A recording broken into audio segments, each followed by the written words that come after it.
காவிரி சிறுவாணி பிரச்சினை தொடர்பாக சட்டசபையில் இருந்து திமுக உறுப்பினர்கள் வெளிநடப்பு செய்தனர்.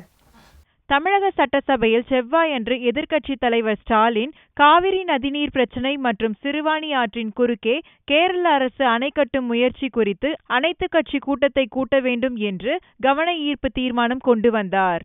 இதற்கு பதிலளித்து பேசிய அமைச்சர் எடப்பாடி பழனிசாமி முதல்வர் செய்த சாதனைகள் குறித்து பட்டியலிட்டார்.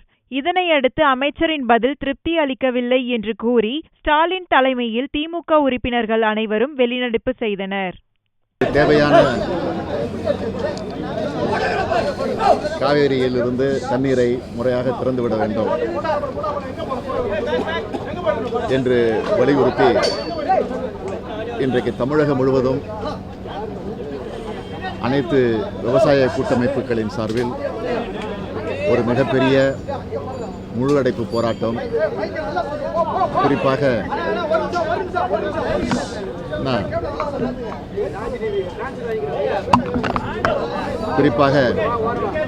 1000 இடங்களில் ரயில் நிறுத்த போராட்டமும், 1000 இடங்களில் சாலை மறியல் போராட்டமும், 100 இடங்களில் ரயில் நிறுத்த போராட்டமும் நடைபெற்றுக் கொண்டிருக்கிறது. இந்த முழு அடைப்பு போராட்டத்திற்கு வணிகர்களும் தொழிற்சங்கங்களும், அதையும் கடந்து அதிமுக தவிர்த்து எல்லா கட்சிகளும் ஆதரவு தெரிவிக்கக்கூடிய வகையில் அந்த போராட்டம் நடைபெற்றுக் கொண்டிருக்கிறது. எனவே இந்த சூழ்நிலையில் சட்டமன்ற கூட்டத்தொடர் நடைபெற்றுக் கொண்டிருக்கக்கூடிய காரணத்தால் அந்த விவசாய பெருங்குடி மக்கள் எடுத்து வைக்கக்கூடிய ஒரு மிகப்பெரிய கோரிக்கை,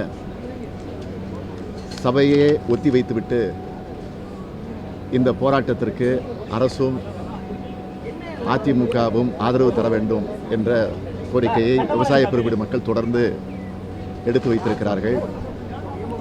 ஆக இதை நான் அவையிலே சுட்டிக்காட்டி, அவையிலே நடைபெறக்கூடிய நடவடிக்கைகளையாவது ஒத்திவைத்துவிட்டு இது குறித்து விவாதிக்க வேண்டும் என்ற ஒரு கோரிக்கையை நான் எடுத்து வைத்தேன். அதேபோல் அதை தொடர்ந்து சிறுவாணி ஆற்றின் குறுக்கே கேரள அரசு அணை கட்டக்கூடிய அந்த நிலையை உடனடியாக தடுத்து நிறுத்திட வேண்டும். அதற்கு ஆய்வு செய்வதற்கு மத்திய அரசு தந்திருக்கக்கூடிய அனுமதியை உடனடியாக திரும்பப் பெற வேண்டும். அதனால் திருப்பூர், கோவை, ஈரோடு போன்ற மாவட்டங்களில் இருக்கக்கூடிய விவசாய பெருங்குடி மக்களும் பொதுமக்களும் பெரிதும் பாதிப்புக்கு, அதிர்ச்சிக்கு ஆளாகி இருக்கிறார்கள். எனவே அதிலிருந்து அவர்களை மீட்டிட வேண்டும் என்று சொன்னால் உடனடியாக இதை தடுத்து நிறுத்துகிற முயற்சியில் மத்திய அரசு ஈடுபட வேண்டும். அதற்கு மாநில அரசு வலியுறுத்த வேண்டும், வற்புறுத்த வேண்டும் என்ற நிலையில் நான் அவையில் கவன ஈர்ப்பு தீர்மானம் மூலமாக எடுத்து வைத்தேன்.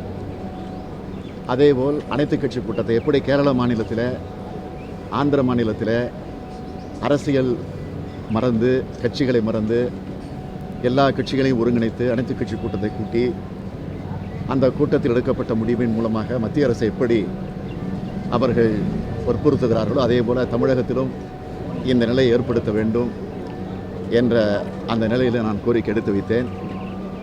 மாண்புமிகு பொதுப்பணித்துறை அமைச்சர் அவர்கள் அதற்கு விளக்கம் சொல்லுகிற போது, அவர் ஏற்கனவே நடைமுறையில் இருக்கக்கூடிய முதலமைச்சர் அவர்கள் கடிதம் எழுதியிருக்கக்கூடிய அந்த செய்திகளைத்தான் தொடர்ந்து சொல்லிக் கொண்டிருக்கிறாரே தவிர, நான் எடுத்து வைத்த கோரிக்கைகளுக்கு நியாயமான, நம்முடைய உரிமைகளை நிலைநாட்டக்கூடிய வகையில் நான் எடுத்து வைத்த நியாயமான கோரிக்கைகளுக்கு அவர் சரியான விளக்கம் தராத காரணத்தால் அந்த அமைச்சருடைய பதில் எங்களுக்கு திருப்தி அளிக்காத சூழ்நிலையில் அதை கண்டிக்கக்கூடிய வகையில் நாங்கள் வெளிநடப்பு செய்துவிட்டு வந்திருக்கிறோம். தொடர்ந்து ஆதிதிராவிடர், பிற்படுத்தப்பட்டோர், சிறுபான்மையினோர் மானிய கோரிக்கை விவாதம் நடைபெற இருக்கிறது அவையில். எனவே அந்த மானிய கோரிக்கைகளை நாங்கள் கலந்து கொண்டு எங்களுடைய உறுப்பினர்கள் உரையாற்ற இருக்கிறார்கள். நாங்கள் சபை நடவடிக்கையில் பங்கேற்க இருக்கிறோம்.